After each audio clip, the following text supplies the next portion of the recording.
अस्सलाम वालेकुम to all of you. आज हमने नया चैप्टर जो है वो लेक्चर नंबर 10 के अंदर स्टार्ट करना है।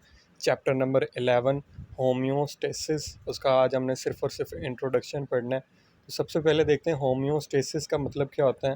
होम्यो का मतलब होता है सेम, और स्टेसिस का मतलब होता है इंटरनल कंडीशन, कि आपकी बॉडी की जो अंदर की जितनी भी कंडीशंस हैं उनका सेम रहना, अंदर के इन्वायरमेंट का सेम रहना, उसे हम कहते हैं होम्योस्टेसिस। चलते हैं इसकी डेफिनेशन की तरफ कि इसकी डेफिनेशन क्या है। कि होम्योस्टेसिस में be defined as the maintenance of the internal condition of body at equilibrium, कि आपकी बॉडी की अंदरूनी कंडीशंस का मेंटेन रहना एट इक्विलिब्रियम पोजीशन, यानी कि दरमियानी स्टेज पे रहना despite changes in the external environment, कि चाहे एक्सटर्नल इन्वायरमेंट में जो मर्ज़ी चेंज होता रहे लेकिन आपकी बॉडी की इंटरनल कंडीशन का सेम रहना, इसे हम कहते हैं कि ये होम्योस्टेसिस है। फॉर एग्जांपल, जो सबसे कॉमन एग्जांपल है वो ये है कि the core temperature of human body remain at about 37 degree centigrade despite fluctuation in the surrounding air temperature. कि फॉर एग्ज़ाम्पल आपका सबसे बड़ा जो इसकी एग्ज़ाम्पल है वो है जी आपकी बॉडी का टेम्परेचर। आपको पता है कि हमारी बॉडी के का जो इंटरनल टेम्परेचर है वो 37 डिग्री सेंटीग्रेड रहता है हमेशा, चाहे बाहर यानी कि इन्वायरमेंट में जो मर्ज़ी टेम्परेचर हो, जैसे गर्मियों में 45 तक पहुंच जाए या सर्दियों में 5 से 10 डिग्री तक पहुंच जाए, लेकिन हमारी बॉडी का जो इंटरनल टेम्परेचर है वो हमेशा 37 डिग्री सेंटीग्रेड ही रहता है। और इसके लिए अल्लाह ताला ने हमारे अंदर डिफरेंट फंक्शन जो है वो, जैसे कि टेम्परेचर को कंट्रोल करने के लिए ब्रेन के अंदर हाइपोथैलेमस होता है जो आपकी बॉडी के टेम्परेचर को मेंटेन रखता है, 37 ही रखता है। 37 ही क्यों? क्योंकि हमारी बॉडी के अंदर जितने भी इंजाइम्स हैं वो 37 डिग्री सेंटीग्रेड पे बेस्ट वर्क परफॉर्म करते हैं। इसीलिए हम कहते हैं, इसीलिए हमारी बॉडी को जो टेम्परेचर है वो 37 है, क्योंकि इस पे एंजाइम्स जो हैं वो बेस्ट वर्क जो है वो परफॉर्म करते होते हैं। अगर ये ज़्यादा हो जाए तो हमें फ़ीवर हो जाता है, और हम आपने देखा होगा कि जब आप फ़ीवर होता है तो हमारी बॉडी में की जो फंक्शनिंग है जो वो बहुत ज़्यादा कम हो जाती है। तो टेम्परेचर कम हो या ज़्यादा हो, उससे जो है वो बॉडी की फंक्शनिंग जो है वो कम या कम हो जाती हैं। तो इसीलिए हमारी बॉडी का इंटरनल, ये तो सिंपल एक टेम्परेचर की बात थी। इसके अलावा सॉल्ट्स वगैरह, वाटर वगैरह, ऑक्सीजन वगैरह, कार्बन डाइऑक्साइड वगैरह और दीगर जितनी भी केमिकल्स वगैरह हैं उनका मेंटेन रहना, बैलेंस में रहना, एक ही अमाउंट में फ़िक्स रहना, मतलब एक मेंटेन रहना, इसे हम कहते हैं होम्योस्टेसिस। इसके बाद मज़ीद डेफिनेशन पढ़ते हैं। ऑस्मो रेगुलेशन हमारे पास है, नेक्स्ट डेफिनेशन है।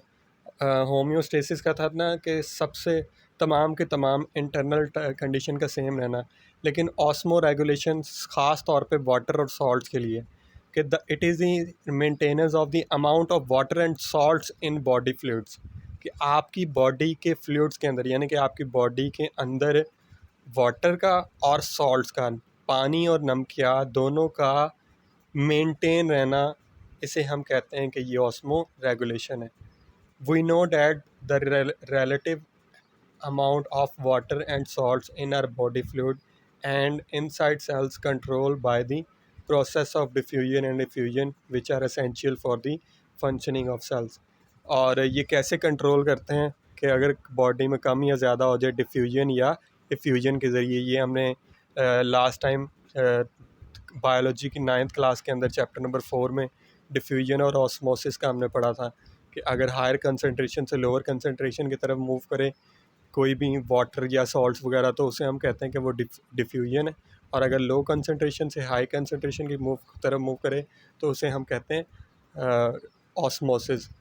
तो इसे हम कहते हैं ऑस्मो रेगुलेशन, कि आपकी बॉडी के अंदर वाटर और सॉल्ट्स इनका मेंटेन रहना। इसके बाद हमारे पास thermoregulation. Thermoregulation specifically, जैसे कि वर्ड थर्म है, थर्म का मतलब है हीट, यानी कि the maintenance of internal body temperature, के आपकी बॉडी का अंदरूनी टेम्परेचर मेंटेन रहना। ये याद रखिएगा, होम्योस्टेसिस जो है वो जनरल टर्म है, कि बॉडी की तमाम कंडीशंस का मेंटेन, बैलेंस में रहना, मेंटेन रहना, इक्विलिब्रियम पोजीशन पे रहना। लेकिन जब आप ऑस्मो रेगुलेशन की बात करते हो तो उसमें वाटर और सॉल्ट्स की सिर्फ आपने बात करनी है, जबकि जब आप थर्मो रेगुलेशन की बात करते हो तो उसमें आपने टेम्परेचर की ही बात करनी है जस्ट। द एंजाइम्स और body work best at particular temperature, optimum temperature. जैसे मैंने आपको पहले भी कहा है कि जो आपकी बॉडी के एंजाइम्स हैं वो एक मखसूस टेम्परेचर पे ही अपना वर्क है वो बेस्ट परफॉर्म करते हैं। Any change in body temperature में affect the functioning of enzyme, कि कोई भी अगर चेंज हो, कम या ज़्यादा हो आपके बॉडी का टेम्परेचर, तो क्या होता है कि आपकी बॉडी की जो एंजाइम्स की जो फंक्शनिंग है वो अफेक्ट कर जाती है। एंजाइम्स अपना प्रॉपरली वर्क जो है वो परफॉर्म नहीं कर पाते। इसके बाद हम चलते हैं एक्सक्रीशन की तरफ। एक लास्ट डेफिनेशन है, excretion is also a process of homeostasis. Excretion भी एक होम्योस्टेसिस की ही प्रोसेस है। In this process the metabolic waste are eliminated from the body to maintain the internal condition at equilibrium. कि बॉडी के अंदर जो मेटाबॉलिक वेस्ट है, जैसे कि अब हम खाना वगैरह खाते हैं तो डिफरेंट तरह के नाइट्रोजन वेस्ट वगैरह बनता है हमारे अंदर, यूरिया, यूरिक एसिड वगैरह, तो उनका एक्सक्रीट कर जाना, यानी कि उस जो ज़्यादा होते हैं एक्सेस जो मेटाबॉलिक वेस्ट होता है उसका बॉडी के अंदर से खारिज हो जाना, इसे हम कहते हैं एक्सक्रीशन।